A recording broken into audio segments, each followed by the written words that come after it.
And this can really very effectively and very quickly stop somebody from hemorrhaging.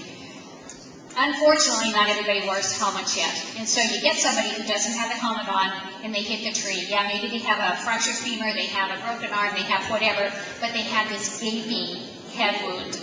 In Colorado, we call skiers from Texas gapers, and so I hesitate a little bit too. Do you guys have gapers that come here to Mountain? Yeah. So for lack of a better word, I'll call it still the gaping head wound. Probably maybe on a gaper, I don't know. And head wounds are, number one, hard to stop from bleeding, and number two, they're very, very hard to bandage because it's round and you just can't put tape all over it. You have this huge flap and it just bleeds like the son of a gun. This product comes in different forms. This is a powder form, and I can pour it out here. You can see a demo of it at the back table there. You can actually pour this directly in the wound, and it will stop and apply pressure. And about 30 seconds, 60 seconds, that bleeding will stop.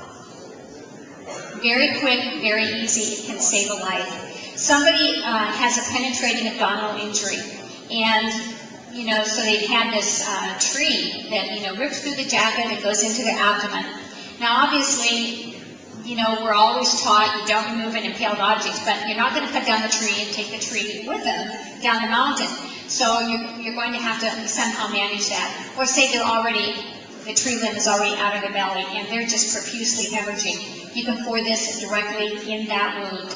And again, pressure and bleeding will stop an arterial bleed in 30, 60 seconds.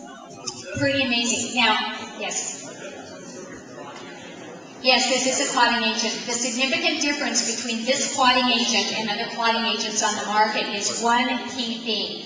This one does not produce heat.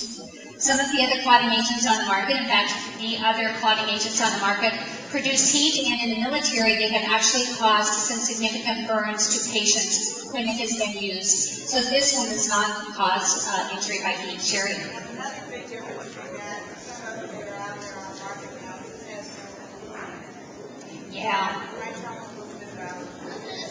Yeah, aluminum and the body don't go well together. So, and if anybody wants more specific information, Sherry and I are here and we can talk to you about that, but this has no aluminum in it. And the other beautiful thing about this is it comes in 2 other delivery pathways, actually 3 other delivery pathways. My next favorite pathway is it's inside a syringe. And it's just like a syringe that you would give. It's about a 10 cc syringe, something that you would give a patient a shot with. There's no needle on the end of it, but you can plunge. Say they're bleeding from inside the belly and you can't get this in the hole. You can stick that, plunge the syringe in the belly, and then just squirt it out. It's a powder. Just squirt it right out of the belly, and then take the syringe out and put pressure on it. So you can get it into deep places, deep dark places like that. The other way is it comes impregnated into gauze. And so you could stuff gauze in the head wound or wrap a large laceration on a forearm and just wrap it with the gauze. The fourth delivery system is that it's not impregnated into gauze, but it comes in large strips and it just kind of looks like it's impregnated into gauze, but it is the product itself. No gauze, no other thing. It's the product itself that is pressed together so it looks like it's kind of a strip of gauze, but it is this product. So it's amazing. If you want more information about it, you can go to the back table or talk to Sam and Sherry, because this is a fantastic thing. And the military is all going to this because of the risk of the others.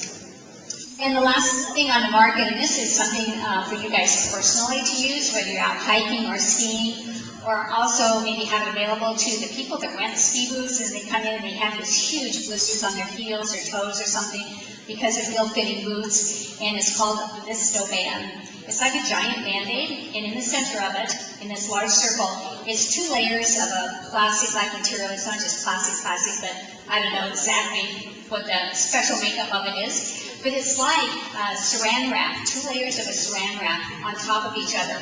So once this is applied to the heel or wherever the irritation is, the irritation from the boot, the rubbing from the boot, rubs and allows these 2 plastic intervals to accept the friction. And so your skin is no longer irritated. Anybody remember the day when your mother put plastic bags on your feet before you went outside? I know, I grew up in Wyoming, that's what we had, And then, so the plastic bag went on the foot, and then the socks. We didn't have sock liners. We didn't have that. I was a cowgirl. I grew up in, cow country in Wyoming. We didn't get electricity until I was 10. Oh, now that's a lie. I didn't have a television until I was 10. But anyway, and that was the same idea, that instead of the sock rubbing onto the skin of the foot, the sock rubs onto the plastic, and then you don't get a blister. It really protects the skin. So those products are available. And I think with that, I'll wrap up my part, but I'm certainly available for questions if you have anything, Sherry. And I was going to say, the ankle, just the sugar tongue too, and we'll stay as long as we need to show you how to. Yeah, although with the ankle splint, Sherry, Steve told her she's using the boot on. So, yeah, so that's why I didn't even mention the ankle, because I know that every ski patroller I've ever worked with is to leave the boot on in transport. Yeah, is that the same for you guys, I'm sure? Oh, no, you remove the boot. I'll let Jody speak to your protocol on that, and I'll answer questions as need be.